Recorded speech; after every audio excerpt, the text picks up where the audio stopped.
¿Qué hacen los pastores?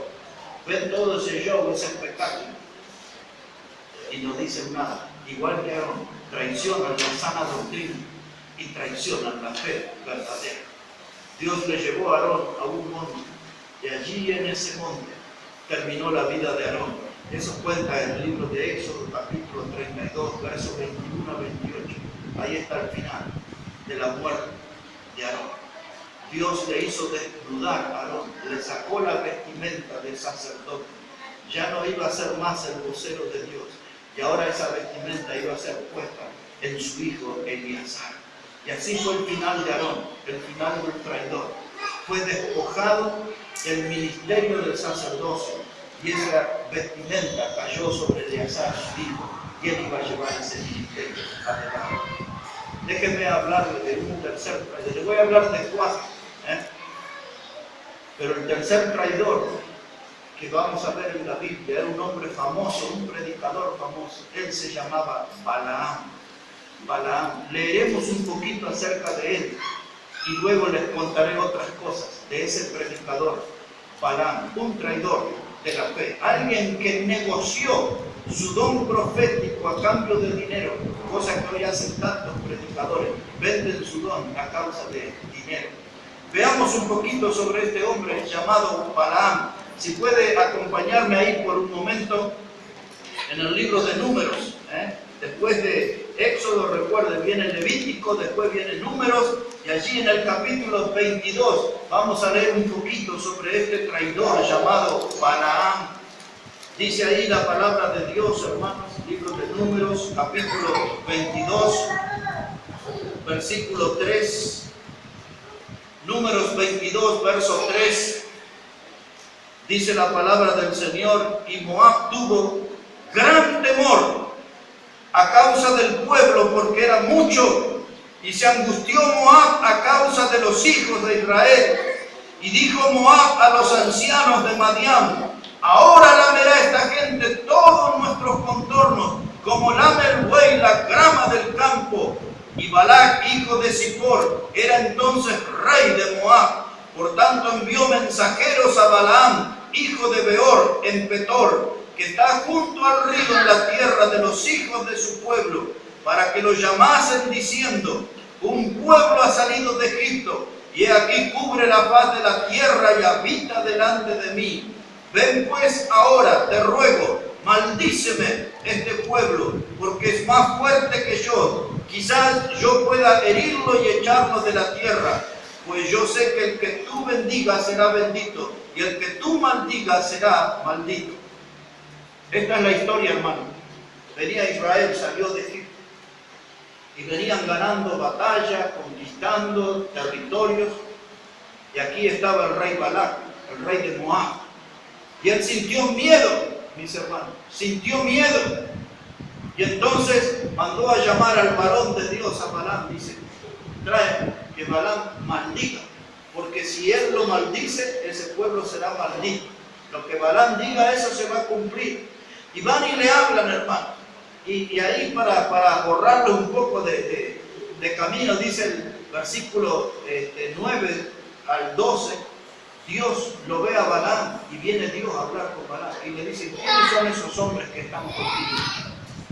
Son aquellos que vinieron a ofrecerle dinero para que maldiga al pueblo de Dios. Le vinieron a hacer promesas económicas para que maldiga al pueblo de Dios. Y Dios vio eso y se acercó a Balaam y le dijo: ¿quiénes son esos hombres que están contigo? Esa pregunta es tremenda, mis hermanos. Si en esta mañana Dios viniera a cada uno de nosotros y nos preguntara: ¿quiénes son esos que te juntaste ayer? ¿Quiénes son aquellos que anduviste el otro día? ¿Quiénes son aquellos con los que te reuniste? ¿Quiénes son tus amigos? ¿Son creyentes o son mundanos? ¿Son cristianos o son paganos? ¿Qué cosa responderíamos si Dios nos pregunta: ¿quiénes son esos que están contigo? ¿Cuántos podrían decir: no, yo ando con mis hermanos, mire aquí mi celular, todos los que están son todos hermanos en la fe, aquí está el nombre, estos son cristianos, mire la gente que anda conmigo, los que se mueven conmigo, sábado, domingo estoy en la iglesia con mis hermanos en la fe? Prepárese, porque Dios le va a preguntar: ¿quiénes son esos que están contigo? Y usted va a decir: bueno, a veces hay alguien que se toma una copa y yo lo acompaño cada tanto, una cervecita, una latita, una cosita. Dios quiere saber quiénes son esos que están contigo. ¿Quiénes son esos que figuran en tu celular? ¿Son buena influencia para ti? ¿Son buenos hermanos? ¿Son buenos cristianos? ¿Quiénes son todos esos? Y Dios vino y le dijo a Balaam, ¿quiénes son esos que están contigo? Son unos muchachos que mandó el rey Balac. ¿Y qué quieren contigo? Y Dios le dijo a Balaam, no quiero que vayas con ellos. Dios dice, no puedes maldecir a mi pueblo, no puedes maldecir a mi pueblo. Y entonces fueron estos hombres y le dijeron a Balac, él no va a venir, no va a venir. Y entonces Balac redobló la apuesta, dice, háganle más propuestas, mejores propuestas económicas, ofrezcanle más vestido, más dinero, más de esto, más lo otro. Traten de tentarlo al varón de Dios. Y vinieron otra vez. Y finalmente, hermano, para hacerle breve la historia, porque tiene del capítulo 22 hasta el 25 para leer toda la historia de Dios. Vinieron una y otra vez. Y al final Dios le dijo a Balaam, bueno, ¿querés ir con ellos? Andá, pero vas a decir lo que yo te digo. Y allí Balaam le citó 3 parábolas. Y las 3 eran a favor del pueblo de Israel. Pero después era mucho el dinero que estaba ahí en juego.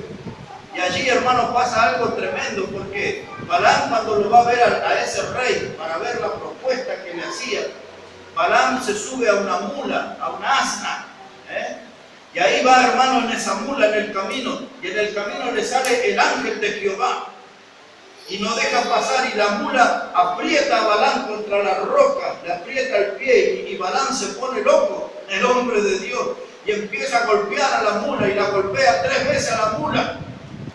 Y ahí pasó lo increíble, hermano. La mula habló, o el asna habló, y le dijo al predicador, dice, ¿por qué me golpeas? Dice, tantas veces que te he servido, y le explica, y la mula se pone a hablar, hasta que dice que Balaam entra y dice, ¿qué está pasando? No tomé nada, y la mula me habla y yo estoy hablando con ella. Hasta que de pronto Balaam puede ver lo que la mula vio, y vio al ángel de Jehová. El ángel de Jehová le reprendió. Finalmente, hermano, Balaam no maldijo al pueblo, pero Balaam no quería perder esos dineritos. Y le dijo al rey, mira, yo no los voy a maldecir, pero si querés que Dios obre contra ellos, ¿por qué no les mandás unas mujeres ahí? Así el pueblo cae en pecado y entonces Dios va a retirar su bendición. Y eso en la Biblia es considerado poner tropiezo. Y eso es lo que fue la traición. Balaam fue un hombre que puso tropiezo a sus hermanos, puso tropiezo al pueblo de Israel. Él no lo maldijo, pero dio una receta de cómo hacer pecar a sus hermanos, cómo hacer pecar a sus hermanos. Y eso, mi hermano, usted nunca tiene que hacer tropiezo para sus hermanos. Nunca tiene que hacer algo que le haga daño a su hermano en la iglesia. Nunca tiene que decir algo que le va a dañar a sus hermanos en la fe, a la familia de Dios. Y eso fue lo que hizo Balaam. Le puso tropiezo a su pueblo. El pueblo, hermano, cayó en ese pecado. Dios tuvo que retirar la bendición. Pero escuche esto. Pasaron siglos. Y llegamos al Nuevo Testamento y lo escuchamos al apóstol Pedro. Y el apóstol Pedro dice en su segunda carta, capítulo 2, versículo 15, habla de aquellos que dejaron el camino recto. Los que dejaron el camino recto. Y entonces ahí lo menciona a Balaam. Y dice allí, Pedro dice, Balaam amó el premio de su maldad. Amó el premio. ¿Cuál fue el premio? Todo el dinero, toda la plata que le puso el rey. ¿Cuál fue su maldad? Ser tropiezo para sus hermanos. Amó el premio de su maldad. Es decir, que ahí tenemos un predicador de Dios que se corrompió por dinero. Y eso es lo que Balaam, hermano, hoy se ve en muchos de los púlpitos de las iglesias. Predicadores que se corrompen por dinero, predicadores que manchan la verdad de Dios a cambio de dinero, predicadores que guardan silencio, que no señalan el pecado porque están recibiendo dinero, predicadores, en otras palabras, que son de la escuela de Balaam, están amando el premio de su maldad. Pero mire, hermano, los traidores terminan mal. Hemos visto hoy como Ahitofel terminó mal, ahorcado. Hemos visto a Aarón como terminó mal, despojado de su vestimenta sacerdotal. Y hemos visto ahora a Balaam. Mire cómo terminó Balaam. Busque ahí en su Biblia, por favor. Si puede mirar allí el número 31. Números 31, versículo 8. Hay mucho más para decir aún en el Nuevo Testamento sobre Balaam, porque en la carta de Judas está hablando de que él estaba por lucro, su error fue por lucro, es decir, que su traición fue por dinero. Y en Apocalipsis, el capítulo 2, verso 14, Dios condena la doctrina de Balaam, que era esa de poner tropiezo a los hermanos. Y aquí en Números 31, verso 8, mire cómo termina la vida de este hombre. Números 31, verso 8. Ahí Israel había atacado a los madianitas. Y mire lo que sucede, verso 8. Mataron también entre los muertos de ellos a los reyes de Madián, Evi, Requem, Sur, Ur y Reba, 5 reyes de Madián. Y también, ¿a quién mataron? A Balaam, hijo de Beor, mataron a espada. Quiero llamarles la atención en esto, hermano. ¿Dónde estaba Balaam, el hombre de Dios? Estaba con los enemigos. Estaba con los enemigos. Y el pueblo de Israel vino y atacó aquí a los madianitas y mató a esos 5 reyes. Y cuando mataban ahí a espada, resulta que uno de los muertos era el predicador, era Balaam, el hombre de Dios. Estaba con los enemigos. Hermano, como si un día la muerte nos sorprendiera. Y usted termina ahí, muerto en una bailanta, muerto en un carnaval, muerto en un lugar. Y uno dice, ¿qué hacía el hombre de Dios ahí? ¿Qué hacía la mujer de Dios en ese lugar? Estaba en el territorio del enemigo. Y así terminó Balaam, muriendo junto a los enemigos de la fe. Qué cosa tremenda este final de los traidores, ¿no? Le hablaré de un traidor más y de una iglesia traidora y terminamos. Un traidor más y una iglesia traidora y terminamos. Busque ahora, por favor, en el libro de Salmos. Salmos 41. Salmos 41. Esta es la parte profética del traidor. Salmos 41, verso 9. Este salmo profético, hermano, anticipa sobre un traidor. Usted rápidamente se va a dar cuenta quién es. Salmo 41, verso 9. Dice ahí, aún el hombre de mi paz, en quien yo confiaba, el que de mi pan comía, alzó contra mí el calcañar. Ahora, miren las características de los traidores, cómo se parecen. Aitofel, hermano, dijo David, él era mi consejero, mi íntimo, mi familiar, dijo David. El traidor que aparece acá dice, era el hombre de mi paz, era en quien yo confiaba, era el que de mi pan comía. Mire cómo son los traidores. Son gente bien cercana, gente que le brindamos todo, le abrimos el corazón. Y este traidor aquí de la profecía es Judas el Iscariote. Esta profecía habla sobre él, sobre Judas el Iscariote. Y el Señor lo que está diciendo, él era el que yo confiaba. Fue uno de los apóstoles que yo elegí. Cuando usted lee el Evangelio de Lucas, capítulo 6, verso 12, dice que el Señor Jesucristo fue toda una madrugada, toda una noche al monte para orar. Y al bajar del monte, él eligió 12 hombres, a los cuales llamó apóstoles. Y entre esos 12 hombres estaba Judas el Iscariote. Él fue el hombre en el cual el Señor Jesucristo confió. Y le tenían tanta confianza, hermano, que él era el tesorero del grupo. Era Judas el Iscariote el que manejaba la plata en el grupo de los apóstoles. Mire eso ahora en el Evangelio de Juan.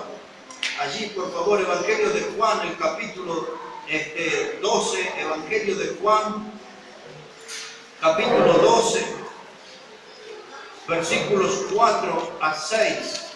Juan, el capítulo 12 y los versículos 4 a 6. Así dice, mis hermanos, la palabra de Dios. Dijo uno de sus discípulos, Judas Iscariote, hijo de Simón, el que le había de entregar, ¿por qué no fue este perfume vendido por 300 denarios y dado a los pobres? Pero esto dijo no porque se cuidara de los pobres, sino porque era ladrón y teniendo la bolsa sustraía de lo que se echaba en ella. Aquí, mis hermanos, dice la palabra de Dios que Judas el Iscariote era ladrón, metía la mano en la bolsa, como algunos meten la mano en la lata. Ahí era un ladrón, y este hombre estaba ahí, un practicante de la traición. No estaba viviendo de acuerdo a la fe, no estaba viviendo en santidad, no estaba viviendo en pureza. Judas el Iscariote era un traidor. Y dice la Biblia, hermanos, que el diablo entró en su corazón. Para lo que toman nota, tienen que buscar, hermanos, allí cómo Judas entró, cómo el diablo entró en el corazón de Judas. Dice Lucas 22:3 que el diablo entró en el corazón. Y es eso, hermano, el problema. Hay mucha gente que le abre su corazón, su vida al diablo. Y el diablo es el que lleva a la gente, los empuja a traicionar al Señor. El diablo muchas veces va a venir a hablarle al oído, a susurrarle para que abandone la fe, para que deje la iglesia, para que ya no lea la Biblia, para que no dedique tiempo a la oración, para que ya no hable más del Señor Jesús con otras personas. El diablo va a querer entrar en su vida, va a querer dañar su testimonio. El diablo va a querer que usted se vuelva un traidor. Porque el diablo le enseñó a Judas el Iscariote a ser el traidor. Entró en su corazón, gobernó su corazón y lo empujó para que fuera un traidor y entregó al Señor Jesucristo dándole un beso. Por eso, hermano, usted nunca puede confiarse de la gente, porque un beso que es un gesto de cariño, que es una expresión de respeto. En la antigüedad, en esos días, a quien se le daba un beso era que usted reconocía como el maestro, como su gran autoridad. Y ahí vino Judas y le dio ese beso al Señor Jesús en el huerto de Getsemaní, pero ese beso contenía todo el mal olor de la traición. Hermano, él era un traidor. ¿Y cómo terminó Judas el Iscariote? Como todos los traidores. Vea conmigo ahí en Mateo capítulo 27. Evangelio de Mateo, el capítulo 27. Y mire cómo dice la palabra de Dios allí, versículo 3 a 5. Ahí está el final de Judas el Iscariote. Mateo capítulo 27, versículo 3. Dice: entonces Judas, el que le había entregado, viendo que era condenado, devolvió arrepentido las 30 piezas de plata a los principales sacerdotes y a los ancianos, diciendo: yo he pecado, entregando sangre inocente. Mas ellos dijeron: ¿qué nos importa a nosotros? Allá tú. Y arrojando las piezas de plata en el templo, salió y fue. ¿Y qué hizo, hermano? Se ahorcó. Ahí está el final del traidor. Otro más. Aitofel se ahorcó. Aarón fue despojado de su vestimenta. Balaam murió en el territorio de los enemigos. Y ahora aquí tenemos a Judas el Iscariote colgando en una horca. El traidor. Y usted puede ver otros ejemplos en la Biblia y en la historia. Los traidores nunca terminan bien. Lo recomendable, hermanos, es que nosotros caminemos en serio con Dios. Que nosotros podamos tener una fe verdadera, no una fe fingida. Que nosotros realmente podamos vivir como auténticos cristianos, no como mundanos. Que podamos vivir como hijos de Dios, no como hijos del diablo. Que podamos andar en luz como deben andar los que andan en el Evangelio, no en las tinieblas como los hijos de Satanás. La traición, hermano, nunca termina bien. Dice la Biblia en Santiago 4, verso 4, que la amistad con el mundo es enemistad con Dios. Y a veces nosotros, hermanos, nos hacemos muy amigos del mundo, amigos de las modas, de las músicas del mundo, del hablar del mundo, de la vestimenta del mundo. Hacemos amistad con el mundo y nos volvemos enemigos de Dios. Eso es traición. Eso es traición. Y termino en esta mañana, mis hermanos, hablando de una iglesia traidora. Una iglesia traidora. Hemos visto a Aitofel, el consejero de David, traidor. Hemos visto, hermanos, a Aarón, el hermano de Moisés, traidor. Hemos visto a Balaam, el profeta de Dios, traidor. Hemos visto a Judas el Iscariote, el apóstol de Cristo, traidor. Y veremos ahora en esta parte final una iglesia traidora. El nombre que tiene es Laodicea. Y ella, la historia de ella está en Apocalipsis 3. Y ahí terminamos. Apocalipsis capítulo 3, verso 14. Ahí está la historia de esta iglesia traidora. Es la iglesia de Laodicea. Apocalipsis capítulo 3, versículo 14. Dice la palabra, escribe al ángel de la iglesia en la Odisea. He aquí el amén, el testigo fiel y verdadero, el principio de la creación de Dios, dice esto. Yo conozco tus obras, que no eres frío ni caliente. Ojalá fuese frío o caliente, pero por cuanto eres tibio y no frío ni caliente, te vomitaré de mi boca. Porque tú dices, yo soy rico, me he enriquecido y de ninguna cosa tengo necesidad. Y no sabes que tú eres un desventurado, miserable, pobre, ciego y desnudo. Por tanto te aconsejo que de mí compres oro refinado en fuego. Y dice el versículo 20, hermanos, he aquí, dice el Señor, yo estoy a la puerta y llamo. Si alguno oye mi voz y abre la puerta, entraré a él y cenaré con él y él conmigo. Siempre comentamos, hermano, aquí este texto final, la torpeza de esa iglesia, de dejar al Señor Jesús afuera de la reunión. El Señor Jesucristo, que tiene que ser el centro de nuestra actividad, el centro de nuestro culto. Esta iglesia lo dejó afuera y él estaba allí golpeando la puerta. Él quería entrar, porque estando el Señor afuera, esa iglesia se estaba muriendo en la tibieza. Era una iglesia compuesta de hombres y mujeres autosuficientes. Ellos dicen, no tenemos necesidad de nada, tenemos todo nosotros.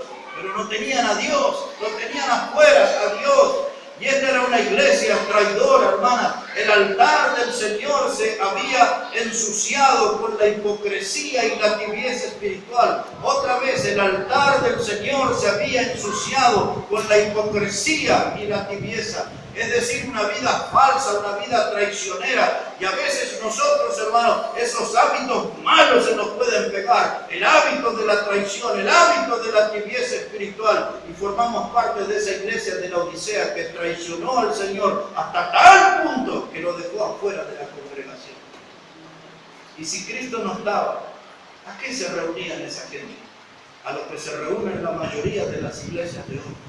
A tener sus carnavalitos y hacer sus trencitos y jugar y danzar y saltar y hacer todos ese tipo de danzas y de bailes, todo lleno de mundanalidad, de pecado, y ellos están ahí alegres, regocijándose y haciendo palmas y gritando, y dando gritos de júbilo, y todas cosas así. ¿Y el Señor dónde está? ¿Dónde está el Señor en esa reunión? Como en la Odisea, afuera. Cuando venimos a la casa del Señor, a la iglesia bautista Maranatha, desde que comienza hasta que nos vamos, el Señor Jesucristo tiene que ser el Señor. No es el que dirige la alabanza, no es el tesorero, no es el predicador el centro de la reunión, es Cristo Jesús. Él tiene que estar al centro, nunca puede quedar afuera de nuestras reuniones, porque a Él venimos a cantar y a alabar su santo nombre. De Él venimos a aprender de su palabra, de Él venimos a disfrutar de su compañía, de su compañerismo. No puede faltar Jesucristo en nuestra reunión. Él tiene que ser el centro. Y cuando Él es dejado afuera, es porque hay una iglesia traidora y porque hay un grupo de hermanos que son cómplices en esa traición de dejar a Cristo afuera, mientras ellos viven su carnaval de pecado, y a eso le llaman culto a Dios. Un alarde de los traidores. Los traidores de la fe, hermanos, en esos cultos que yo les digo que la iglesia grita y canta y saltan como pollos sin cabeza y hacen ruidos estruendosos de baterías, de panderos, de guitarra eléctrica, de gente tatuada y de pelo largo y todo, y con pañuelos en la cabeza, y hacen tantas payasadas en eso, hermano. Ese es el alarde de los traidores. El alarde de los traidores. Ellos dicen, miren cuántos somos, podemos llenar estadios, podemos atraer multitudes con ese estilo de culto, pero no es el estilo de culto de la Biblia, no es el estilo de culto de Dios. Y ese es el alarde de los traidores. Se reúnen en multitudes, juntan sus miles y miles y miles, y hacen ruido como Aitofel, hacen ruido como Balaam, como Aarón, hacen ruido como Judas en Iscariote, hacen ruido como la iglesia de la Odisea. Eso no es más que el alarde de los traidores. Hermanos, lo mejor es andar en fidelidad con el Señor Jesucristo. Lo mejor es andar en obediencia al Señor Jesucristo. Lo mejor es andar de la mano, en compañerismo con el Señor Jesucristo. Tener una comunión plena, profunda, verdadera con el Señor Jesucristo. Tenemos que aprender a dar pasos que nos alejen de la traición, y empezar a dar pasos que nos acerquen y nos hagan vivir la fidelidad a Dios, porque donde hay fidelidad va a haber bendición de Dios. Donde hay fidelidad va a haber bendición de Dios. Todos con los ojos cerrados vamos a hablar con Dios, vamos a orar al Señor. Y seguramente en esta hora, hermanos, muchas de estas enseñanzas nos ha tocado algo en nuestra vida. Nos ha hecho replantearnos algo en nuestra vida. Quizás la enseñanza de esta mañana nos está llevando a una decisión. Tengo que cambiar esto, tengo que abandonar ese pecado, tengo que ser fiel al Señor. No puedo traicionar a Dios de esa manera, no puedo traicionar así a mi Salvador. No quiero terminar como esos hombres que escuchamos en la predicación en esta mañana. Yo quiero que mi vida sea un imán de bendición, que atraiga la bendición de Dios. Y quizás hoy va a tener que tomar esa decisión, hablar con Dios, orar a Dios y pedir ayuda de lo alto para andar en obediencia y para vivir lejos, bien lejos de la traición al Señor. Vamos a orar al Señor. Padre Celestial, te damos tantas gracias en esta hora por tu palabra. Y te damos gracias por cada alma que ha venido aquí en esta mañana. Y pedimos que tu palabra obre, Señor, con poder en nuestras vidas. Y que nos aleje, Señor, de ese horrendo camino de la traición. Y que podamos vivir ese camino de la obediencia, de la fidelidad a ti. Danos poder de lo alto, Señor, para tener una vida victoriosa. Danos de ese poder, Señor, para tener una vida que realmente te honre y te glorifique a ti. Derrama, Dios, bendición en cada una de nuestras vidas. Y otra vez, Dios, necesitamos de tu ayuda sobre cada uno de nosotros. Oramos en el precioso nombre del Señor Jesucristo. Amén y amén. Amén. Que Dios bendiga, hermanos, su palabra en esta mañana. Que Dios bendiga su vida y a tomar buenas decisiones. Lo mejor es la fidelidad y la obediencia a nuestro Señor. Amén.